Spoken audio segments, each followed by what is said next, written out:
हरि शरणम। तो भजो गुरुर नाम का जो चौथा भाग है, जो हम श्रवण करने वाले हैं, उसमें श्री नाम महिमा, भगवान के नाम की जो महिमा है उस पर हमें चर्चा करनी है। तो बिना विलंब किए हम वो चर्चा हमारी आरंभ करें। एक बार प्रेम से बोली भक्त वत्सल भगवान की जय। तो प्रथम प्रश्न किया गया श्री दादा गुरुदेव भक्तमाली जी महाराज से कि Maharaj ji, what is dham and who is to be called bhakt, मतलब भगवान का धाम क्या है और कौन ऐसा है व्यक्ति जिसको हम भक्त कहें। तो कहते हैं कि देखो, प्रभु जहाँ जहाँ पर लीला करते हैं वहीं धाम प्रकट हो जाता है। धाम प्रभु का ही शरीर है, और जिसे नाम की प्राप्ति हो गई है, यानी कि जो भगवान का नाम जप करता है और जिसका नाम में जो है प्रेम है, तो कहते हैं कि नाम में प्रेम हो गया है, वह प्रभु का भक्त है। उसकी जीवा पर नाम महाराज सदा ही विराजते हैं। ये बात बिल्कुल सत्य है, ऐसा श्री दादा गुरुदेव भगवान ने इसका समाधान किया। अगला प्रश्न किया गया, will Vaikunth be attend merely by naam jap. कैसा हो सकता है कि भगवान का जो धाम है, अब उसमें आप उसे वैकुंठ कहीं, आप गोलोक कहीं, आप साकेत कहीं, एक ही बात है। भगवान के धामों में कोई भेद नहीं है। तो कहते हैं कि क्या भगवान के धाम को हम केवल नाम जप से जो है पा सकते हैं?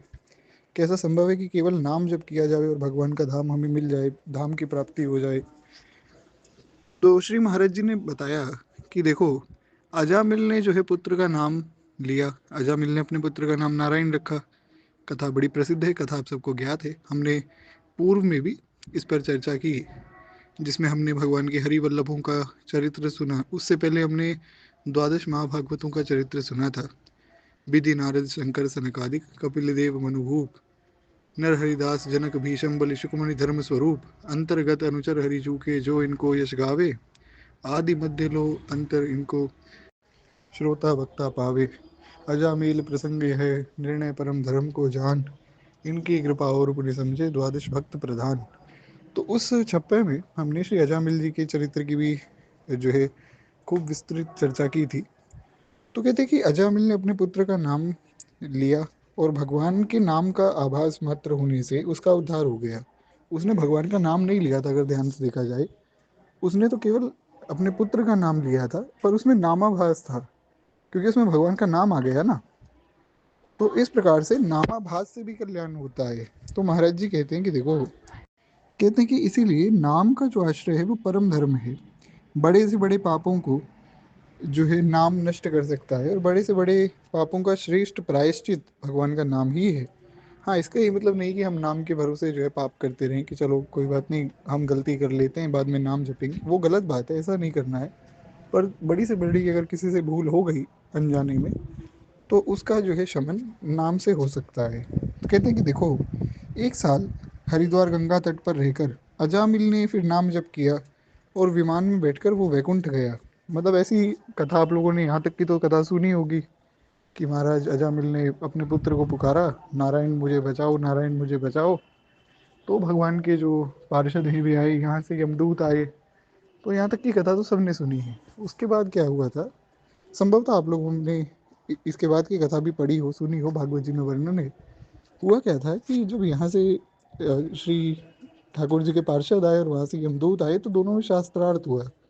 तो शास्त्रार्थ में अजामिल ने वो सारी बात सुनी। तो उसको ये समझ आया कि जब मैंने अपने पुत्र को पुकारा, उसमें भगवान के नाम का आभास हुआ, उसके कारण आज भगवान के पार्षद जो है मेरी तरफ से शास्त्रार्थ कर रहे हैं, मुझे यमदूतों से बचा रहे हैं। तो अगर मैं नाम जप करूं, अगर मैं भगवान को समर्पित हो जाऊं, शरणागत हो जाऊं, तो मेरा तो बहुत कल्याण हो जाएगा महाराज। तो उसके बाद फिर वे दोनों जब गए, तो अजामिल ने उसके बाद 1 साल तक कठोर तपस्या की है। केवल भगवान का नाम जप वे कर रहे थे, और फिर वे घर बार छोड़कर चले गए थे। ऐसी कथा भागवत जी में आती है। हमने इस पर पूर्व में विस्तृत चर्चा की है, आशा करता हूँ आप सबको याद होगी इस सारी कथा। तो वहां पर फिर अजामिल ने जो 1 साल तपस्या की, उसका वर्णन यहाँ महाराज जी कर रहे हैं कि गंगा तट पर रहकर हरिद्वार में अजामिल ने नाम जप किया और विमान में बैठकर वो वैकुंठ गया। तो भगवान का विमान देवताओं के लोकों को होकर जब निकलता है, तब धर्म, इंद्र, वरुण, कुबेर, ब्रह्मा आदि देवतागण जो है भक्त का पूजन और स्वागत करते हैं। परंतु स्वागत स्वीकार करने के लिए इनका विमान रुकता नहीं, यानी कि सब देवता जो है तत्पर रहते हैं कि जिस भक्त को ले जाया जा रहा है वैकुंठ में उसका हम पूजन करें, उनका हम सत्कार करें। तो इस प्रकार से, लेकिन वो विमान वहाँ जो है रुका नहीं, बड़े वेग से वो निकल गया, लोग दूर से ही स्वागत और विमान का स्वागत कर सके। तो कहते हैं कि अन्य पुण्यों के कर्ता का विमान मंद गति से वैकुंठ जाता है, पर नामाश्रयी का बड़े वेग से जाता है। अच्छा, ये बड़ी एक विशेष बात है, आपने शायद इससे पहले इसके विषय में ना सुना हो।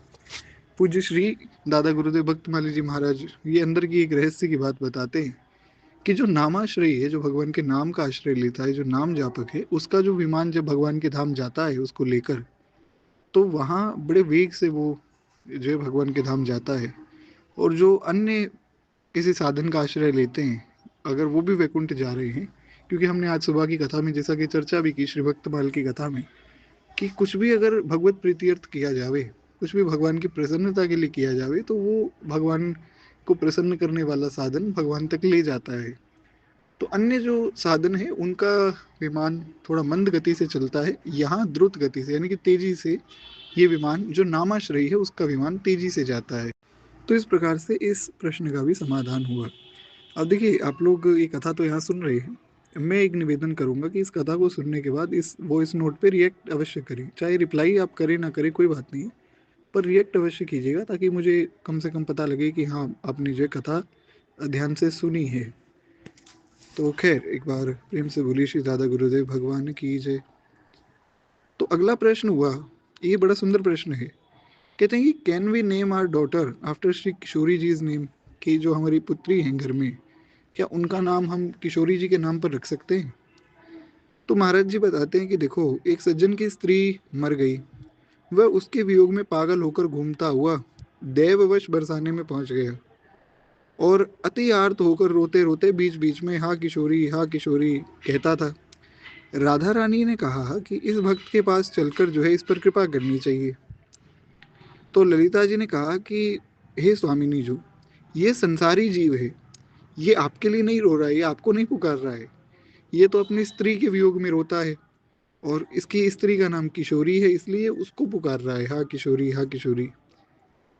तो श्री किशोरी जी ने कहा कि देखो, बात ऐसी है कि किशोरी मेरा नाम है, नाम नहीं तो कम से कम नामाभास तो है, वो नाम नहीं जप रहा है।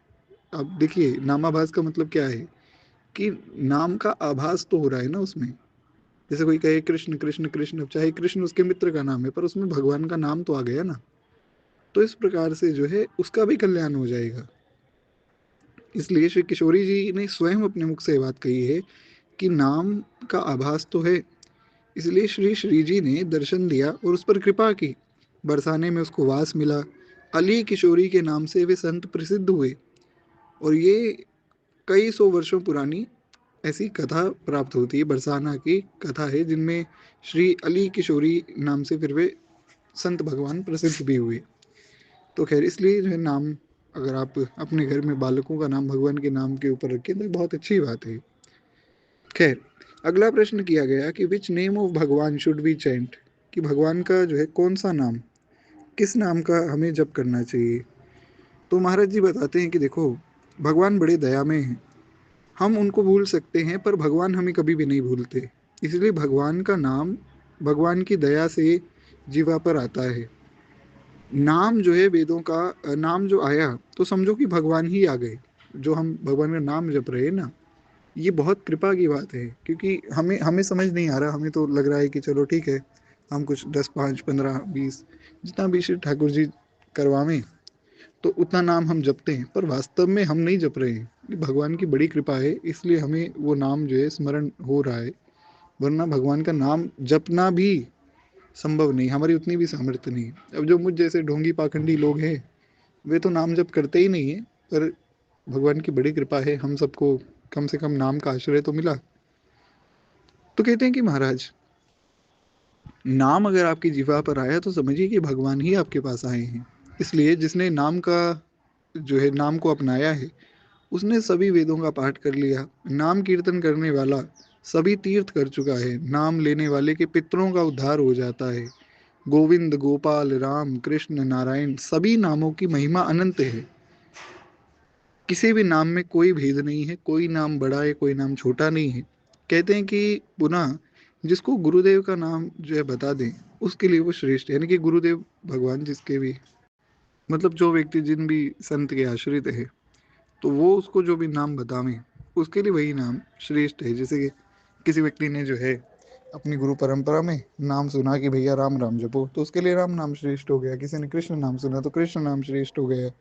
तो भगवान के सब नाम बराबर हैं, परंतु जिसको जो नाम गुरु कृपा से मिल जावे उसके लिए वही श्रेष्ठ है। इसलिए भगवान के नामों में भेद नहीं करना चाहिए। कहते हैं कि देखो, जिसमें अपना प्रेम हो जाए, जिसमें मन लग जाए, वही नाम श्रेष्ठ है। मान लीजिए कोई गुरु परंपरा से नहीं जुड़ा है, किसी संत से नहीं जुड़ा है, तो उसको जो नाम प्रिय लगे भगवान का, तो उसके लिए वो नाम श्रेष्ठ है। कहते हैं कि भगवान कृपा करें, संतों का सत्संग सदा मिलता रहे। जो जीव मात्र में भगवान को देखता है, वही वास्तव में सच्चा भक्त है। तो ऐसा जो है बड़ा सुंदर समाधान श्री महाराज जी ने इस प्रश्न का भी किया। कहते हैं कि I am very busy in my life and with stress and problems at home as well as work, I do not feel the desire for doing bhajan और सत्संग। अब ये एक बड़ा सुंदर प्रश्न है। प्रश्न आया कि महाराज जी, मैं अपने जीवन में बड़ा व्यस्त हूँ और घर में भी बड़ी दिक्कत है, और महाराज काम में भी बड़ी दिक्कत है, तो मेरा मन नहीं लगता है भजन में। I do not feel the desire, मेरे मन में वो एक भावना ही नहीं आती, मेरे मन में एक जो है उत्साह ही नहीं है भजन का, एक उमंग ही नहीं है। तो मुझे क्या करना चाहिए? मैं किस प्रकार से जो है भजन में लगूं, मैं किस प्रकार से अपना कल्याण करूं? महाराज जी कहते हैं कि देखो, जो शरीर कीर्तन सत्संग की योग्य है, वही वास्तव में स्वस्थ है।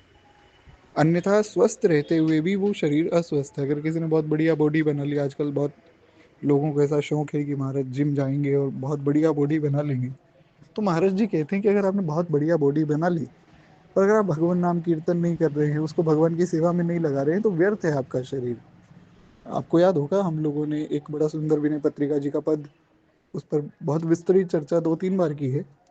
ऐसे भाई तो कहा तुलसी चुपे, राजीव लोचन राम न जाने।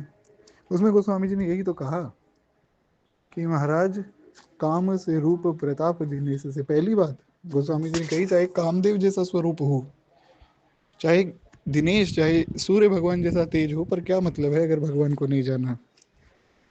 अगर राजीव लोचन राम को नहीं जाना, अगर श्री कृष्ण को नहीं जाना, अगर श्री नारायण को नहीं जाना, तो भैया फिर तुम्हारे स्वरूप का, ज्ञान का, तुम्हारी सुंदर चेहरे का, तुम्हारी बढ़िया शरीर का, तुम्हारी विद्वत्ता का, तुम्हारे ज्ञान का, तुम्हारे ऐश्वर्य का क्या मतलब है? व्यर्थ है सब कुछ। तो इसी प्रकार से महाराज जी ने बात बताई। कहते हैं कि देखो, प्रभु ने भजन की योग्य शरीर दिया है, इसीलिए इसका लाभ उठाना चाहिए। शरीर के अंत में आने वाले जो है दूतों के साथ तत्क्षण चल देना पड़ता है। यानी कि जब व्यक्ति की मृत्यु होती है, तो यमदूत आते हैं व्यक्ति को लेने। तो वहाँ आप ऐसा नहीं कह सकते कि अभी नहीं चलूंगा, अभी मैं कहाँ जा सकता हूँ, अभी बहुत काम है। वहाँ तो भैया वे आए और आपको खींच कर ले जाएंगे। महाराज जी बताते हैं कि देखो, गवर्नमेंट का जो वारंट है, वे आवे तो घूस रिश्वत देकर उसे बचा जा सकता है, परंतु यमदूतों से आप घूस या रिश्वत नहीं दे सकते, वहां नहीं बच सकते। अतः सतत सावधान रहना चाहिए। प्रभु ऐसी कृपा करें कि हमें उनका नाम स्मरण जो है प्रदान भगवान स्वयं करे। हम नहीं कर सकते उनका नाम स्मरण, भगवान की कृपा से होता है। तो महाराज जी यहाँ संकेत कर रहे हैं कि भैया क्षणभंगुर शरीर है, कभी भी खत्म हो सकता है। इसलिए इस शरीर में बड़ी सावधानी से हमें जो है नाम जप करते रहना चाहिए कि जैसे ही शरीर छूटेगा, भगवान के दूत आकर हमें ले जाएंगे। और अगर नाम जप नहीं किया तो यमदूत आकर ले जाएंगे। अगर आपको याद हुआ, आज सुबह की कथा में हमने एक श्लोक पर बड़ी विस्तृत चर्चा की थी। श्रीमद् भागवत महापुराण का एक बड़ा सुंदर श्लोक है, दुर्लभो मानुषो देहो देहिनाम शनभंगुर तत्रापि दुर्लभम मन्ये वैकुंठ प्रिय दर्शनम। उसमें भी हमने यही सुना था। भागवत जी का ये बड़ा सुंदर श्लोक है। श्री सुखदेव गोस्वामी जी कहते हैं कि भगवान के जीवों के लिए मनुष्य शरीर का प्राप्त होना बड़ा दुर्लभ है। यदि ये प्राप्त हो जावे तो प्रतिक्षण जो है मृत्यु का भय बना रहता है। इसीलिए अनिश्चित रूप से हमें जो है भगवान का भजन, यानी कि जो अनिश्चित मनुष्य जीवन है, इसमें भगवान का भजन हमें करते रहना चाहिए, ताकि हमें वैकुंठ की प्राप्ति हो, चाहे कि भगवान के धाम की प्राप्ति हो। और ये बात मैं नहीं कह रहा हूँ, भागवत जी में नव योगेश्वर संवाद में नव योगेश्वर जी ने ही ये बात, कवि जी ने, जो पहले योगेश्वर हैं कवि, उन्होंने ये बात श्री निमि महर्षि को बताई है। आशा करता हूँ आपको याद होगा, आज सुबह की कथा में ही हमने ये प्रसंग सुना था और उस पर विस्तृत चर्चा भी हमारी हुई थी। तो खैर, एक बार प्रेम से बोली भक्तवत्सल भगवान की जय। तो इस प्रकार से महाराज जी ने इसका उत्तर दिया कि देखो, इसलिए जो है हमें प्रतिक्षण नाम जप करना चाहिए। और आपके पत्र में ऐसी ही घटनाओं का वर्णन है, जिन घटनाओं से लौकिक दुख होता है, परमार्थ दृष्टि से देखो तो उपदेश मिलता है। भगवान के नामों की महिमा अनंत है। महाराज जी के जो पत्र हैं उन पर हम चर्चा करेंगे। जैसा मैंने कहा था, ये ग्रंथ पूर्ण हो जाएगा तो परमार्थ के पत्र पुष्प, जो महाराज जी के पत्र हैं, उन्होंने अपने शिष्यों को, अपने प्रियजनों को लिखे हैं, उस पर हम विस्तृत रूप से चर्चा करेंगे ये ग्रंथ पूर्ण हो जाने के बाद। खैर, कहते हैं we face many sorrows in our life and individuality to commit many sinful acts. इसीलिए ये मतलब एक बात कही गई कि what are the means for counteracting them, कि महाराज जी ऐसा होता है कि हमें जीवन में बहुत से दुख मिलते हैं और बहुत से पाप भी हमसे होते हैं। एक जीव अकेला ही महाराज बहुत से पाप कर देता है। तो क्या, what are the means of counteracting them, उनको किस प्रकार से उनका हम शमन करें, वो आप हमें बताइए। कहते हैं श्री कृष्ण ने मथुरा से चले जाने पर माता यशोदा जी को देखा, तो माता यशोदा सदैव दुखित रहती थी क्योंकि भगवान चले गए थे। तो कहते हैं जहाँ प्रेम होता है वहीं सच्चा ज्ञान प्रकट होता है। माता जी ने किशोरी जी से कहा कि मुझे भक्ति में ज्ञान का उपदेश दीजिए। ये माता यशोदा ने भगवान के चले जाने के बाद श्री किशोरी जी यानी कि श्री राधा रानी से प्रार्थना की।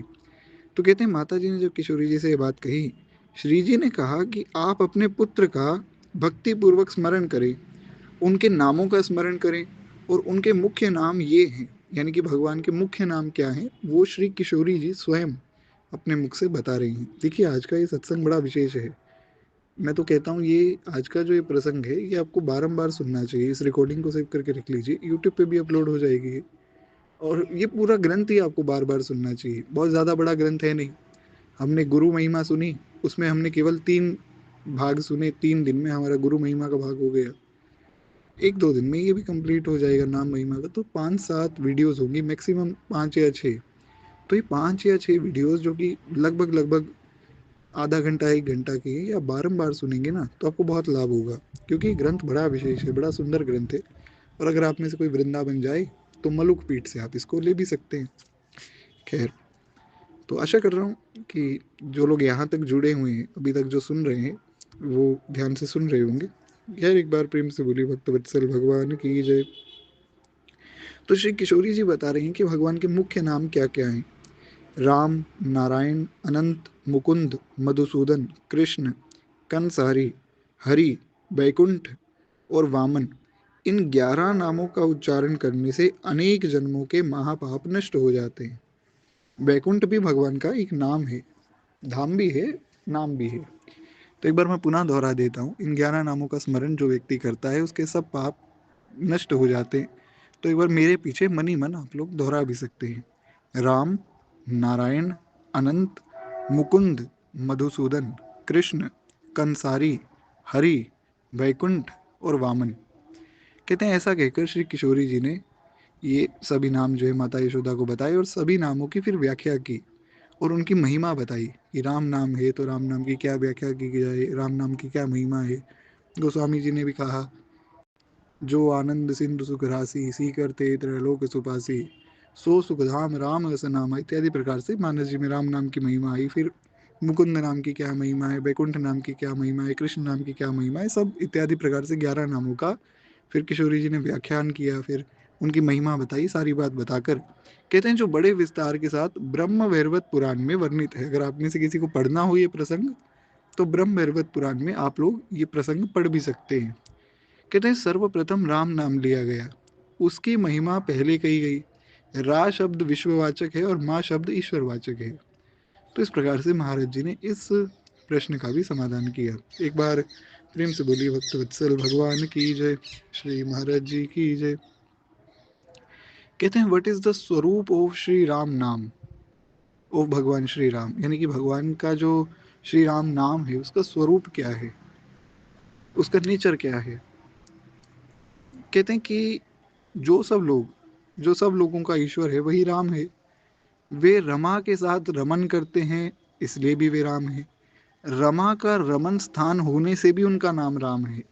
रा लक्ष्मी का वाचक है और माँ ईश्वर का वाचक है, इसलिए जो है विद्वान उन्हें राम कहते हैं। हजारों दिव्य नामों का स्मरण करने से जो लाभ होता है वह राम नाम उच्चारण करने से मिल जाता है। ये बड़ी सुंदर बात है। भगवान के हजारों नामों का जप करने से एक लाभ जो होगा वो राम नाम जपने से होगा। एक बार मैं पुनः निवेदन कर दूं कि देखिए कोई भी नाम बड़ा या छोटा नहीं है। ये है कि जिसका जिस नाम में भाव बने, जिसको जो गुरु प्रदत्त नाम मिल जावे, सब नाम श्रेष्ठ ही हैं, उसके लिए वो नाम श्रेष्ठ है। तो जैसे श्री नारद जी ने कहा कि प्रभु यद्यपि प्रभु के नाम अनेका, तो श्रीमद् रामचरितमानस में नारद जी बताते हैं कि प्रभु आपके बहुत से नाम हैं, वो सब बहुत ही सुंदर हैं, पर जो श्री राम नाम है वो सबसे विशेष है। ये मैं अपने मन से नहीं कह रहा हूँ, रामचरितमानस में वर्णन श्री नारद जी इसका वर्णन कर रहे हैं। अगर आप में से कोई पढ़ना चाहे तो आप पढ़ भी सकते हैं। रामचरितमानस के अरण्य कांड में इसका वर्णन आया। नारद जी बताते हैं यद्यपि प्रभु के नाम अनेका, श्रुति कह अधिक एक ते एका, राम सकल नामन ते अधिका, हो नाथ अग खग गण बधिका, राम सकल नामन ते अधिका। तो इस प्रकार से यहाँ ये बात श्रीमद् रामचरितमानस में कही गई। तो कहते हैं इसलिए ये जो श्री राम नाम है ये बहुत विशेष है। इस वाक्य पर विचार करने से स्पष्ट हो जाता है कि राम परब्रह्म परमात्मा है। वे ही सगुण रूप ब्रह्म, ब्रह्मा जी के रूप में, विष्णु जी के रूप में और शिव जी के रूप में प्रकट होकर तीनों गुणों से जो है तीन कार्यों का विस्तार करते हैं। कहते हैं ब्रह्मा रजोगुण, विष्णु सतोगुण और शिव तमोगुण से प्रकट होकर सृजन पालन और संहार करते हैं। रावण आदि दैत्यों के अत्याचारों से जब पृथ्वी ऋषि गो ये सब व्याकुल हो जाते हैं, तब देवताओं की प्रार्थना सुनकर अयोध्या के राजा दशरथ जी के घर कौशल्या जी आदि माताओं के गर्भ से श्री राम लक्ष्मण भरत शत्रुघ्न इन चार रूपों में भगवान ही प्रकट होते हैं। और इनकी कथा जो है श्रवण कुमार के अंधे माता पिता के श्राप से आरंभ होती है। राम जन्म के हेतु अनेक हैं, लीलाएं अनेक हैं। गोस्वामी जी ने कहा कि नाना भांति राम अवतारा, रामायण सतकोटि अपारा।